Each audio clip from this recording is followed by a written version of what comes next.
Hello అండి. వైజాగ్లో water world అండి. ఇది ఎక్కడో అనుకుంటున్నారా? పెందుర్తి జంక్షన్కి 2 కిలోమీటర్స్ ఉంటుందండి. కొత్త వలస వెళ్ళే రూట్లో అండి. రోడ్డు పక్కనే ఉంటుందండి. ఎంట్రన్స్ టికెట్ అయితే 600 అండి.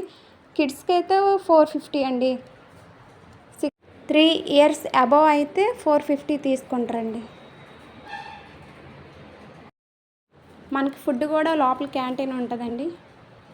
ఇది పట్టుకుని నేనైతే పైకి వెళ్ళాను. చాలా భయం వేస్తుంది జారేటప్పటికి. నువ్వు నాకు ఇది రైనింగ్ డ్యాన్స్.